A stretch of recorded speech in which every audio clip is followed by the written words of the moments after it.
जय माता की दोस्तों कार्तिक के महीने पंचभीगु की पूजा कैसे करें। इस वीडियो में हम आप जानने वाले हैं कि 5 भीगु यानी भीष्म पंचांग हम कब नहाएं और कैसे नहा सकते हैं, किस प्रकार नहाना चाहिए और इसके क्या नियम होते हैं। अगर आप पूरा कार्तिक स्नान नहीं किया है तब तो आपको सर्वश्रेष्ठ आपको पंचभीगु के ये 5 दिन अवश्य नहाने चाहिए। अगर किसी कारणवश आप कार्तिक महीने में नहीं नहा पाए हैं तो कार्तिक के 5 अंतिम दिन जो होते हैं आखिरी के, उसमें अगर आप स्नान कर लेते हैं तो आप हमें कार्तिक महीने का पूरा फल की प्राप्ति होती है। तो कार्तिक के महीने में शुक्ल पक्ष की एकादशी से लेकर पूर्णिमा तक आप 5 दिन होते हैं। इसमें ही पंच भीगु यानी भीष्म पंचक लागू होते हैं, तो आप उन्हें पंचभीगु कहते हैं।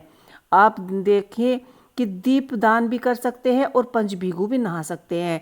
हम किस किस सामग्री की हमें इसमें आवश्यकता पड़ती है, हम देखेंगे कि इसमें हमें ज़्यादा सामग्री की आवश्यकता नहीं पड़ती है। सबसे पहले हम सुबह उठकर अपनी पूजा कर लेंगे। यह पूजा हम एकादशी के दिन से शुरू करेंगे। अगर आप यह पूजा एकादशी के दिन से शुरू कर रहे हैं तो आप इस पूजा में चावल का उपयोग ना करें।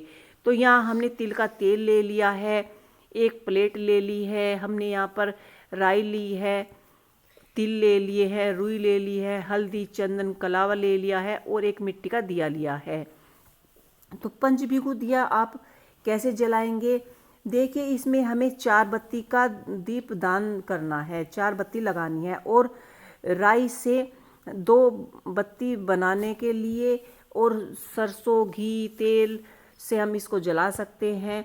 क्योंकि अगर आपको इस दीपक को देव उठानी एकादशी से शुरू करना है तो आप इसे देसी घी का जलाइए और हम पंचभीगु शुरू करते हैं और हम इसे देसी घी का ही दिया जलाएंगे। इसके बाद अगर आपको जलाना है तो आप 5 दिन का जो दिया जलाएंगे इसे तिल के तेल से भी जला सकते हैं। अगर आप चाहें तो सरसों का तेल भी यूज कर सकते हैं, ऐसी कोई परेशानी की बात नहीं है। तुलसी पूजन करें, सूर्य उदय से पहले यह पूजा की जाती है। चंद्रमा को अर्घ्य दे, कार्तिक का महीना में जो कार्तिक का महत्व होता है उसे पढ़े, कहानी सुने, कथाएं सुने और इसके बाद पंचभीगु की कहानी भी अवश्य सुने। उसके बाद हम यहाँ पर यह दीपदान करना है और यह दीपदान कहाँ करना है, आप माता तुलसी के यहाँ पर हम यह दीपक तैयार करेंगे। तो सबसे पहले आप स्टील या कांसे की कोई प्लेट ले लें, उसमें रोली चंदन से स्वास्तिक बना लें।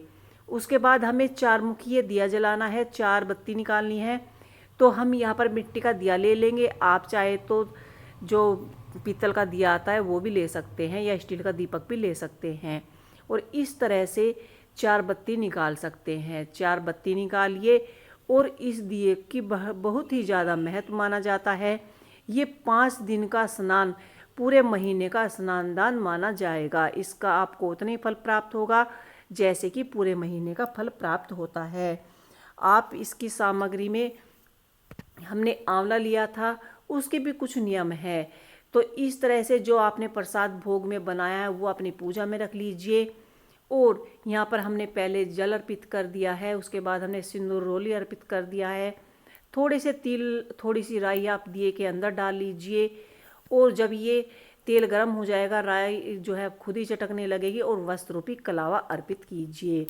अगर आपके पास फूल है तो आप फूल भी चढ़ाइए और फिर इस तरह से आप 5-4 बार इस तरह से दिए के ऊपर जल अर्पित कर दीजिए।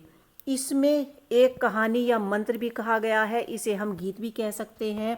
पूनो नहाए पड़वा नहाए 5 रतन पंच, तीरथ पंच भीगो हाथी 1 टका गिरी, गाँव में सुनियो रघुराई आदि लड़ाई आंवला, राई दामोदर सावला, जिसमें सृष्टि रचाई, राजा गेगर उतरी, पुड़िया में मैं आई, राजा ने रभ्या रचाया, रानी बन के आई, 4 बाती 4 मकार, 4 तृतीय को मैं नहाई। इस तरह से आप कोई भी श्लोक, कोई भी गीत गा सकते हैं और सुन सकते हैं, और पूरे कार्तिक के महीने का आपको 5 दिन में ही फल की प्राप्ति होती है। तो आप पंचभीगु अवश्य नहाइए। अगर आप चाहे तो पूरा कार्तिक का महीना भी स्नान दान कर सकते हैं।